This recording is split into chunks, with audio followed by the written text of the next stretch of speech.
वो हम वो उसमें वो हम में सार्वनामिक पद का प्रयोग हो रहा है कि प्रत्यक्षानुभव जो है जैसे हो रहा है ना। हेलो। हाँ जी, हाँ जी सर। हेलो जी। तो उसमें वो हम पद का प्रयोग करते हैं, लेकिन नाथ उसके पद्धति के अंदर ये सोहम हंसः ये विपरीत क्रम से वो उलट के सीधा उसमें सकार से उसमें बहिर्याति प्राण का बहिर्गमन और अंदर गमन जो है तो सोहम हंसः इसका साधना में प्रयोग करते हैं। तो हंसा जो है वो उसको वो कहते हैं कि वो सूक्ष्म वो है अहम सा, इसी का ही स्वरूप है हंसा। जो उसमें अहम सा को और आपने घनीभूत कर दिया तो उससे वो हंसा बन जाता है। और इसको श्वासों के साथ इसका प्रयोग करने का कि ये प्राण और अपान जो है ये दोनों पंख हैं इसके। जब के जिस मंत्र का जप कर रहे हैं ये प्राण और अपान उसके दोनों ही तो एक से उसमें पद्धति के माध्यम से कि चकारेण बहिर्याति अकारेण विशेष पुनः हंस हंसे पुनः मंत्रम जीवो जपति सर्वदा, ऐसा उसमें वो कहते हैं कि चकारेण बहिर्याति तो चकार से बाहर जा रहा है और हकार से रेचक और पूर्व की पद्धति वास्तव में वो हंस पद का हमारे यहाँ बहुत आध्यात्मिक महत्व भी रहा है, क्योंकि हंस जो है उसको एक हंसा तो मोती चुगे वो मुक्ता मोती शब्द जो है वो मुक्ता फल के लिए भी प्रयोग हो रहा है और मोक्ष के लिए भी वही प्रयोग हो रहा है। और हंस जो है वो सन्यासियों के लिए हंस परमहंस आदि शब्द का प्रयोग आधुनिक युग में भी करते हैं। तो वो हंस जो है वो उसमें कि मैं वही हूँ, वो मैं हूँ, उस क्रम को उसमें जैसे गुरु क्रम बताते हैं उन्हीं को फॉलो करना चाहिए उसमें। तो उसमें उस क्रम में ये है कि ये पूरक और रेचक दोनों जो प्राण के प्रयोग हैं उनके साथ इसको श्वास के साथ इस मंत्र का जप करना चाहिए। तो लेकिन इससे भी ऊपर ये जो सांप्रदायिक क्रम है उसके अंदर एक विहंगम मार्ग की चर्चा आती है। तो विहंगम मार्ग में ये श्वासों का जप जो है इससे भी ऊपर जाकर के एक वो जागृति है, निरंतर जागृति है। जैसे पक्षी जो है विहंगम मार्ग, जैसे पक्षी जो है वो आकाश में जब उड़ता है टेक ऑफ करता है तो श्वासों का भी अवलंबन हमने छोड़ दिया। तो आपने तो अभी सिर्फ ये सोहम और हंसा के बारे में मेरा ख्याल है मैम हम अब बात शुरू करें आज का, और फिर आप प्रश्न जो है वो फिर बाद में लेते हैं क्योंकि फिर समय का रहेगा। तो आज के पंचम उन्मेष में आप नहीं आ रही है। हेलो। हाँ जी, हाँ जी मैम। हेलो। हाँ जी मैम, मैडम विनय आवाज आ रही नहीं आ रही? हाँ जी क्लियर है। आज के हेलो क्लियर है ना पापा? हाँ बिल्कुल। हाँ जी, हाँ ठीक है। आज के पंचम उन्मेष में आप सभी का स्वागत है। और आज की जो चर्चा का विषय मुझे लगा कि जिसके लिए मैं निवेदन करूं और आप लोगों के साथ उसके ऊपर बातचीत हो, तो उसको वो विषय मैंने त्रिक चुना।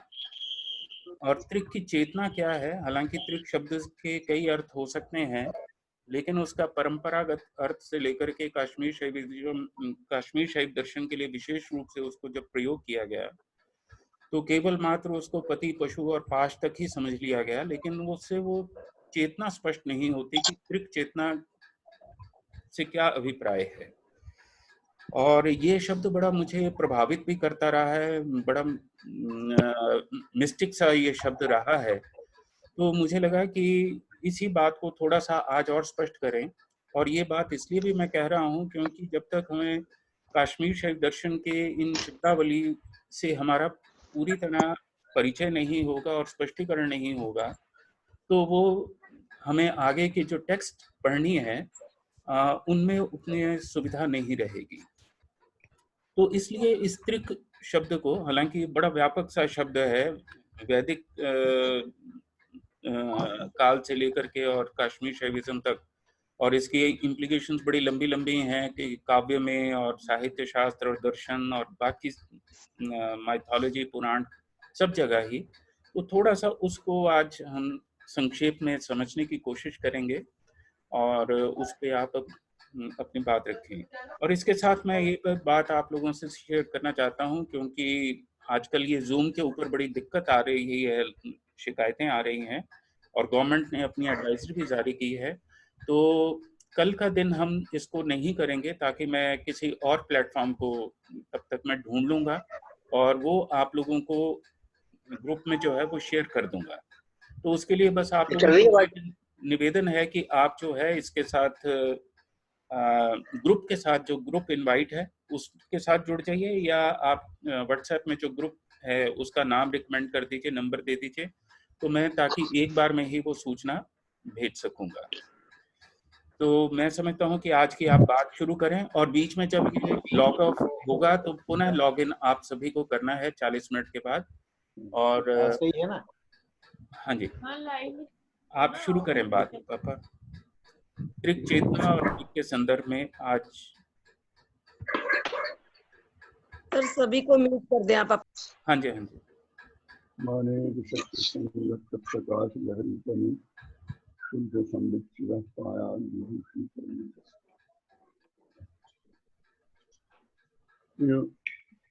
बंधु वृंद, ये बहुत बहुत मंगल कामनाओं के सहित आज का ये विषय जो चुना गया है वो त्रिक पद को लेकर के चर्चा करने की बात हम करने जा रहे हैं। तो इसमें देखा जाए तो मूलतः ये प्रतिविज्ञा दर्शन जो है उससे उसका प्रयोग जो है कश्मीर शैवागम के लिए, कश्मीर शैव शास्त्रों के लिए ये बहुत लेटर है, बहुत परवर्ती है। मूलतः ये पहले इसका जो नाम प्रयोग हो रहा था वो त्रिक दर्शन करके ही प्रयोग हो रहा था। और ये त्रिक शब्द जो है इसका प्रयोग शैवों और शाक्तों में समान रूप से होता चला गया है और परवर्ती काल में इसका जिस ढंग से त्रिक शास्त्र का विकास हुआ तो इसी में ही कुछ शाखाएं निकलती गई, जिनमें से फिर ये शाखा जिसको सर्वदर्शन संग्रह में विद्यारण्य स्वामी ने, उसमें सर्वदर्शन संग्रह में माधवाचार्य ने ये प्रतिविज्ञा दर्शन करके नाम दिया और उसका सभी दर्शनों में उसको संग्रहित भी कर लिया। लेकिन ये प्रतिविज्ञा में भी अगर देखेंगे तो ये सिर्फ प्रतिविज्ञा दर्शन नहीं, इसका जो मूल केंद्रीय जो पुस्तक है जहाँ से ये टर्म, ये परिभाषा ली गई है, वो परिभाषा ईश्वर प्रतिविज्ञा करके कही जाती है। वो ईश्वर प्रतिविज्ञा पद जो है ये संभवतः आचार्य उत्पल की ईश्वर प्रतिविज्ञा कारिका के बाद ही ज्यादा पॉपुलर हुई है। उससे पहले यदि हम देखें तो उसमें ये कश्मीर शैव शास्त्र के थोड़े से इतिहास को अगर हम देख लें तो उसमें ऐसे लगेगा कि उसकी तीन अवस्थाएं हमारे सम्मुख आती हैं। एक कश्मीर शैव शास्त्र का पूर्व रूप सामने आता है, जो वो है आगमिक, उसका जो स्वरूप है वो आगमिक स्वरूप जो है वो लगभग हम अगर थोड़ा सा निश्चित करें अपने सरसरी बोध के लिए, कोई प्रामाणिक दृष्टि से उसको नहीं कहा जा सकता, लेकिन अपनी एक सुविधा की दृष्टि से अगर उसको हम माने तो वो लगभग ईसा की प्रथम शताब्दी से लेकर के पांचवी शताब्दी तक जो है उसको हम ये कश्मीर शैव शास्त्र का आगम काल कह देते हैं। पापा थोड़ा सा आपको वॉइस लाउड करनी पड़ेगी, वो क्लियर नहीं है आ रही कई जगह, थोड़ा सा हेलो, ऊंचा। हाँ जी, अब आ रहा है? हाँ जी, हाँ जी, अब ठीक है। अब आ रहा है? हाँ जी, हाँ जी, क्लियर है। हाँ, तो वो उसमें जो ये आगम काल था जिसका हमने लगभग समय निश्चित किया है कि प्रथम शताब्दी से पांचवी शताब्दी तक का लगभग 500 साल का जो वर्ष है, जिसमें ये विभिन्न आगमों और तंत्रों का उसमें की संरचना हुई है, जिसके अंदर स्वच्छंद तंत्र, विज्ञान भैरव और नेत्र तंत्र आदि अनेक आगम ग्रंथों की उसके अंदर रचना हुई है। और इन आगम ग्रंथों को बड़ी सरल भाषा में, लेकिन अत्यंत रहस्यपूर्ण बातें में बड़ी सरल भाषा के अंदर इनमें कही हुई है।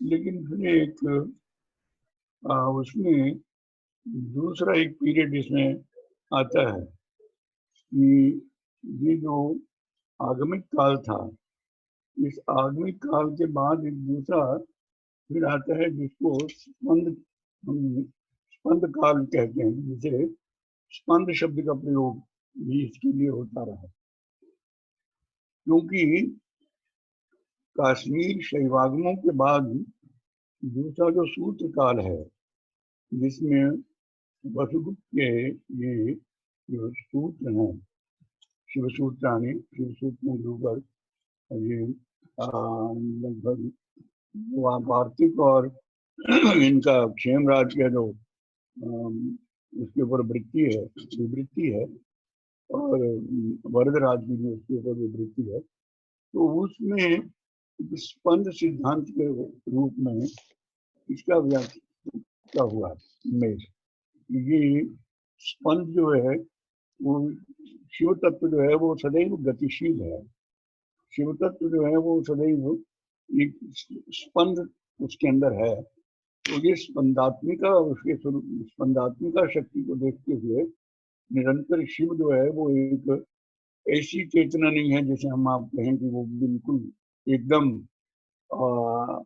जिसे कर्तृत्व विहीन जैसे कहें, किसी भी स्थिति में वो कर्तृत्व विहीनता की स्थिति, जैसे बहुत सारे संप्रदायों के अंदर, अन्य संप्रदायों में निर्गुण निराकृति और इत्यादि शब्दों को लेकर के लोगों ने किया है, वैसा इसमें नहीं है। शिव जो है वो सदैव जाता है, सदैव करता है, सदैव उसमें स्पंद है, और इस स्पंद के लिए जो इसकी जो प्रयोग हुआ। एक्सक्यूज मी पापा, आपको ना माइक थोड़ा सा एडजस्ट करना पड़ेगा, वो थोड़ा नीचे है और जो लोग रिकॉर्ड कर रहे हैं वो थोड़ा सा दिक्कत आती है फिर वॉइस। हाँ, माइक आगे, हाँ जी, हाँ ठीक है, नहीं मुंह के आगे करें इसको थोड़ा, हाँ जी, हाँ, और थोड़ा लाउड रहे, थोड़ा ऊंचा बोलें बस। हाँ जी, हाँ जी, अब ठीक है। तो वो उसमें जो त्रिक शब्द जो है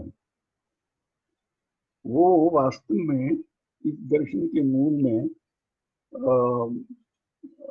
इस बात का प्रतिबिंबन करता है कि ये तीनों जो भेदाभेद संप्रदाय के जो ग्रंथ थे, भेद ग्रंथ वो हैं जो ईश्वर में, जगत में, जीव में भेद मान करके ही प्रवृत्त होते हैं। वो द्वैतवादी जो ग्रंथ थे, द्वैतवाद के, वो सब के सब भेद प्रथा में ग्रंथ ही थे। और दूसरे उसमें स्तर पर आकर के भेदाभेद, जिन्होंने भेद में अभेद, ऐसे बहुत से वैष्णव आगम में भेदा भेद की संकल्पना वहां भी हुई है, यहाँ भी है। और तीसरा जो अभेद मूलक ग्रंथ है, अभेद मूलक ग्रंथों का जो विस्तार किया, परिचय दिया त्र्यंबक नाथ ने, जिसका हम जिक्र करते हैं, पहले दिन हमने जिक्र किया था कि कश्मीर के इतिहास में थोड़ा ये त्र्यंबक संप्रदाय में, उसमें शैवागम को अद्वैत के साथ ही, अद्वैत के संदर्भ में ही उसको देखा। इसलिए वो ये था कि ये तीनों ही संप्रदायों को अस्वीकृत नहीं किया। भेद को, और भेद और अभेद दोनों का मिक्सचर जो है भेदा भेद, उस भेदा भेद संप्रदाय को, विचारधारा को, और अभेद की विचारधारा को शैवाद्वैत के संदर्भ में एकीकृत कर लिया। तीनों को एक बना लिया, उसको आत्मीकृत कर लिया। और ऐसे ही उसमें जो शैवागम के मूल स्रोत रहे, उन मूल स्रोतों में ये आचार्य अभिनव गुप्त ने ही संकेत किया है कि ये सिद्धा, नामक और मालिनी, ये तीन तंत्र जो बड़े ख्यात रहे हैं, ये तीन तंत्र जो हैं ये काश्मीरी शैव आगम के एक मूल स्रोत हैं। ये भी तीन हैं, जैसे वो भेद, अभेद और भेदा भेद और अभेद हैं, ऐसे ये तीन तंत्र जो हैं, ये ग्रंथ जो हैं, ये इसका अद्वैत शैवागम का ये मूल स्रोत है। लेकिन इसके आगे ये जो त्रिक का अभिप्राय मौलिक रूप से ये रहा, मुझे जैसे प्रतीत होता है, इसका जो प्रयोग है, प्रयोग इसका निरुक्त के अंदर भी, ये त्रय पद के प्रयोग के अंदर उसने कहा है कि त्रय तीर्णतमा संख्या, ये तीर्णतमा संख्या, ये जो उभय प्रकाश और विमर्श है, प्रकाश और विमर्श का उसमें से जो प्रवाह आगे निकलता है, उसमें जो विस्तार हो रहा है, क्योंकि वो विस्तार भूमि जो है वो उसको त्रिक बना देती है।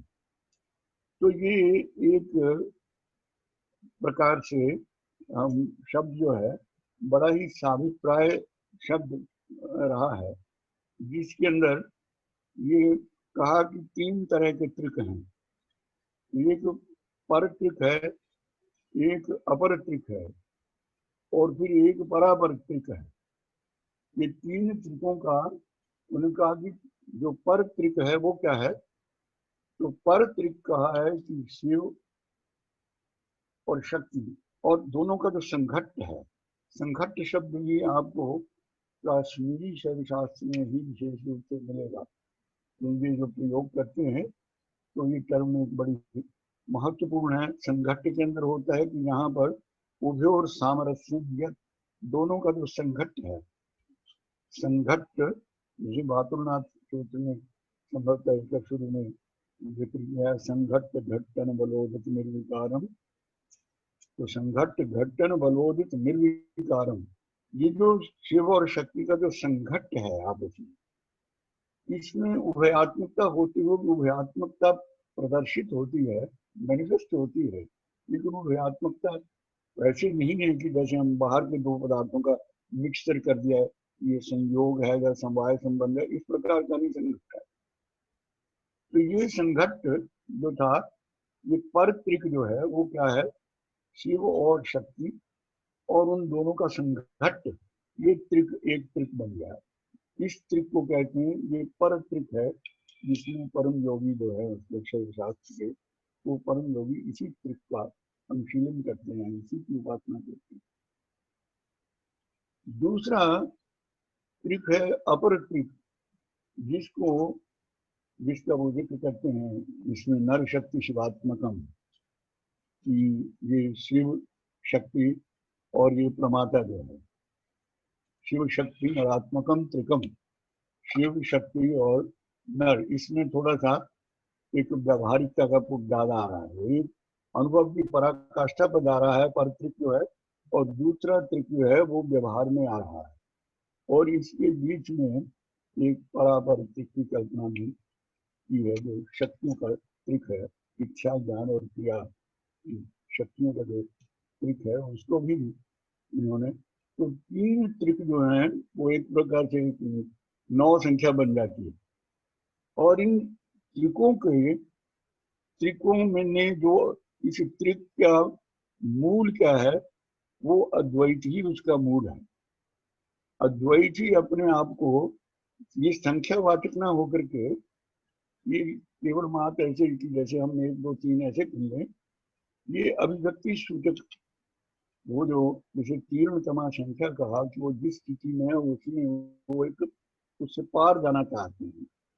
हम जो हैं वही नहीं रहना चाहते हैं, हम जो हैं उससे कहीं अधिक अभिव्यक्त होना चाहते हैं।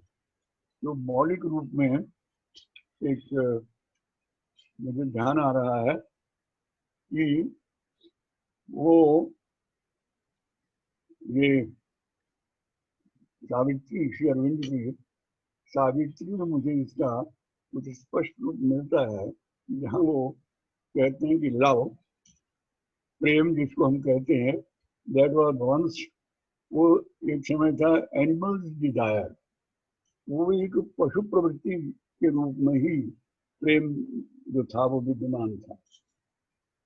और फिर वो एक थोड़ी सी आगे अवस्था जब जीव की बढ़ी, मनुष्य की बढ़ी, तो वो प्रेम जो था रक्तरस हार्ट के अंदर जाकर के उसका स्वरूप जो था वो स्वीट मैडनेस उसका नाम हो गया। और फिर वही प्रेम जब प्रौढ़ावस्था में गए तो वही प्रेम था, वो क्या बन गया, हैप्पी माइंड के अंदर वो क्या बन गया, आर्डेंट कॉमरेडशिप। एक मैत्री प्रेम का जो स्वरूप बना, आर्डेंट कॉमरेडशिप जो है, वो तीसरी अवस्था में चला गया। और फिर वो प्रेम जो है वो कहते हैं कि आगे बढ़ करके वो साधना के माध्यम से वो आगे बढ़ता हुआ वो उसमें यूनिवर्सल कॉन्शियसनेस के अंदर वही प्रेम जो था वो परिवर्तित हो गया। ये 4 अवस्थाएं मुझे उसमें पढ़ते समय जो लगी, उसमें से मुझे लगा ये एक प्रकार से ये उस दर्शन का इस जो क्रम है कि पशु से शक्र प्रमाता से शुभम तक की यात्रा जो है उसमें ये दर्शन उसी को उपस्थित कर रहा है। इसमें एक विकास का जो मार्ग है। तो इस क्रम से जब हम देखते हैं तो त्रिक शब्द जो है ये मौलिक रूप में इसका प्रयोग जो था बड़ा साबितप्राय रहा। और दूसरा इस त्रिक का प्रयोग यह है कि कश्मीर में जितनी शैली साधना रही उतनी शास्त्र साधना का भी वहाँ स्कूल रहा। बहुत से लोग अपने नाम के पीछे उसमें ये त्रिकु शब्द का प्रयोग करते हैं और वो त्रिपुर सुंदरी, भगवती, राजराजेश्वरी, ललितांबा, महात्रिपुर सुंदरी की उपासना करते हैं। और उपासना के बहुत से प्रमाण ऐसे मिलते हैं कि वो वितस्ता के किनारे लोग बहुत सेलिब्रेशन होती थी उनके यहाँ पर। एक समय में कश्मीरी पंडित लोग उसमें सब शामिल होते थे, वो सब करते थे। और तो वो एक उसमें जो शाक्त क्रम है, शाक्त क्रम को भी इसमें समेट लिया गया था। इस तरह से ये त्रिक पद जो है वो मूलतः ईश्वर प्रतिभिज्ञा से पहले एक बहुत महत्वपूर्ण नाम रहा है। और इसके बाद ये ईश्वर प्रतिभिज्ञा में समस्या ये तब आती है कि जब बौद्ध दर्शन का वहां पर बहुत काफी प्रभाव कश्मीर में रहा। बौद्ध दर्शन के प्रभाव में एक अनात्मवाद का प्रचार हो रहा था। बौद्ध दर्शन में भगवान बुद्ध की तपश्चर्या की बात बहुत थी कि उनकी तपश्चर्या से उनको निर्वाण की प्राप्ति हुई, जो कुछ भी हुआ उसमें कैसा रहा। लेकिन उन्होंने आत्म का निषेध कर दिया कि उसमें विज्ञान है या शून्य है, जो कुछ भी है बाद के परवर्ती लोगों ने जैसे ही व्याख्या की। लेकिन उसमें अगर आप देखें तो नैषध चरित्र में एक पद के अंदर बड़ा उसमें बड़ा मार्मिक उसमें क्या बुद्ध के प्रति श्रीहर्ष जो स्वयं बड़े अपने समय के माने हुए वेदांतिस्ट थे, बहुत बड़े अद्वैत वेदांत के प्रकांड विद्वान गिने जाते थे, और उन्होंने जो महाकाव्य के अंदर बुद्ध को ट्रिब्यूट दिया है, एक चित्ततिरद्वैवादिनी नत्रयी पर्कितोथ बुधस्तुम, तुम एक चित्ततिरद्वैवादिनी, तुम एक चित्त के बस माइंड तक ही रहे कि एक चित्त का जो पंक्ति है सब मेरा निरंतर है, विज्ञान ही प्रवाहित हो रहा है, तुम उस विज्ञानाद्वैत के प्रवर्तक आचार्य आप रहे। लेकिन त्रयी विद्या से भले ही, त्रयी विद्या माने वो वैदिक विद्या जो आत्मवादी विद्या थी, उससे भले ही आप परिचित न रहे हो, लेकिन मैं आपको फिर भी बुद्ध ही मानता हूँ, आपको मैं आपके ज्ञान का समादर करता हूँ। चाहे माम विद्युत कोटि चतुष्का, आप जिसने विद्युत कोटि चतुष्का के शून्यवाद, पहली पंक्ति में विज्ञानवाद की बात थी, तो दूसरी पंक्ति में नीचे शून्याद्वैत की बात आ गई कि ये चतुष्कोटि विनिर्मुक्तम तत्व माध्यमिका विदु, ये चतुष्कोटियों से परे क्या वो शून्य है, शून्य है। तो पाहिमा विद्युत कोटि चतुष्का है, तुमने जिस चारों कोटियों को परे कर दिया है, वो मेरी आप रक्षा करें। आप बुद्ध के प्रति भी ऐसा आदर भाव था, लेकिन अभिप्राय यहाँ कहने का ये था कि बुद्ध के कारण एक अनात्मवाद का प्रचार कश्मीर की भूमि में, जहाँ पर एक सरल आस्थाओं के साथ लोग जीवन जी रहे थे, वो अनात्मवाद के प्रचार में एक ऐसा तात्विक दर्शन सामने आना आवश्यक था, जो दर्शन लोगों को एक नित्यता के साथ, आस्था के साथ जो उसमें जोड़ सके। केवल बौद्ध तक ही, केवल बौद्ध जो जीवन के प्रति दृष्टि है उसी के साथ न जोड़ा रखे। इसलिए इस शास्त्र में ये कहा गया कि देखिए, ये तत्व जो शिवावस्था है उसका आभास किसको होगा, ये उसका होगा जो अपने बौद्ध अज्ञान से स्वयं को मुक्त कर लेता है। ये बौद्ध अज्ञान पद कर्म जो है, इसका अभिप्राय तो यही है कि मनुष्य के अंदर जो बुद्धि के विकल्प हैं, बुद्धि जो है वो विकल्पों का सृजन करती है, तो वो बौद्धिक विकल्प जो हैं उनको शांत कैसे किया जाए। तो बौद्धिक विकल्प जो है, ये बौद्धिक अज्ञान, पहले तो बुद्धि को शुद्ध किया जाए, और वो कैसे कि बुद्धि का अज्ञान जो है वो चला जाए। मानिए बुद्धि जो है उसके विकल्प जो है वो सारे बहिर्मुख हैं, तो बहिर्मुख विकल्पों का संशोधन पहले एक उसको निश्चयात्मक रूप प्रदान की जाए। वैसे वो गुरु के माध्यम से, शास्त्र के माध्यम से, दीक्षा क्रम के जैसे भी है। तो पहला उसके था कि बौद्ध अज्ञान का निराश हो, जिसका मूल सिद्धांत था है। और बौद्ध अज्ञान के साथ साथ फिर दूसरा एक दूसरी भूमिका रह जाती पौरुष अज्ञान। पुरुष शब्द का अर्थ आत्मा ही था, तो पौरुष अज्ञान जो है, पुरुष के प्रति बुद्धि के विकल्प मेरे चले भी जाते हैं। कई लोग बड़े श्रद्धालु हो जाते हैं, बड़े साधु, तो उनके शंका निवृत्त हो गई, उनके प्रश्नों के उत्तर भी हल हो गया, ये भी हो गया। लेकिन वो जो पुरुष तत्व है उसके प्रति उनका अज्ञान वैसे का वैसे ही रहता है, उसके बारे में उनको कहीं से कोई संकेत ही नहीं, भीतर से उठाना बाहर तक ही होता, कहीं गुरुमुख से नहीं सुना। तो वो उस गुरु कृपा से या शिव के अनुग्रह से पौरुष अज्ञान का भी उसमें निवारण होने पर, यानी बौद्ध अज्ञान और पौरुष अज्ञान, अज्ञान की ये दो प्रकार के है स्वरूप में है, प्राथमिक शैव शास्त्र के अंदर स्वीकार किया गया है। बौद्ध अज्ञान की निवृत्ति हो और फिर उसके बाद पौरुष ज्ञान की निवृत्ति हो, तो आदमी आत्मस्थ होता है। आत्मसंस्थम मनस्थित्व, आत्मसंस्थ।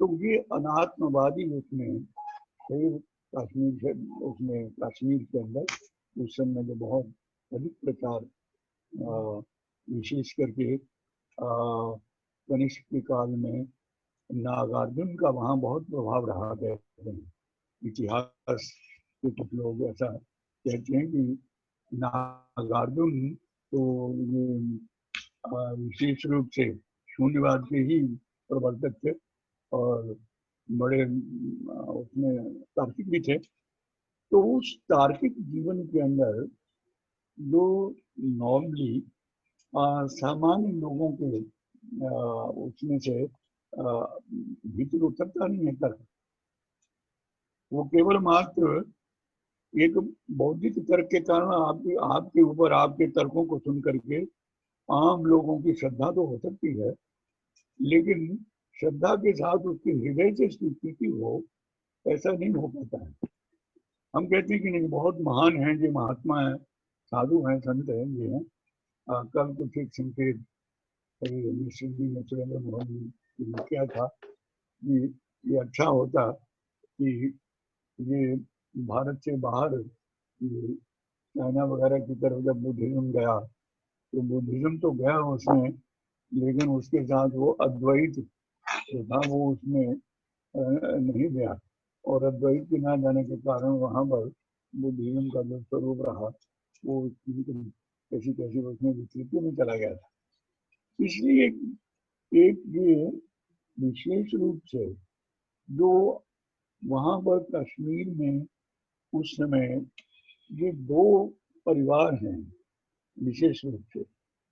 एक जो ये जैसे कहना चाहिए कि ये त्र्यंबकादित्य की परंपरा के अंदर एक परिवार वहाँ पर आया, और वो परिवार वहाँ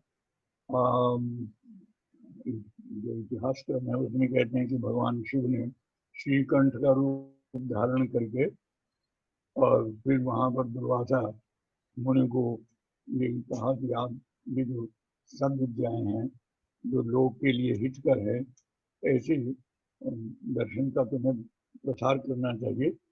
और उन्होंने दुर्वासा को शैवाद्वैत का प्रचार करने के लिए आदेश दिया। तो उन्होंने त्र्यंबकादित्य को दिया ज्ञान, और त्र्यंबकादित्य की परंपरा में ये छठी सातवीं शताब्दी में संगमादित्य हुए।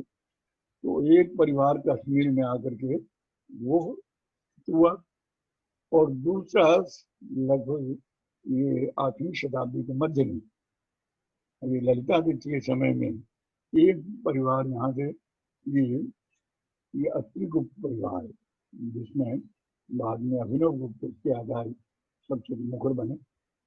तो इन दो परिवारों का एक बौद्ध दर्शन की एक उस कठोरता को भंजित करके एक ऐसे सहृदय दर्शन को उपस्थित करने का श्रेय जाता है, जिसको हम कहते हैं कि ये दर्शन कम से कम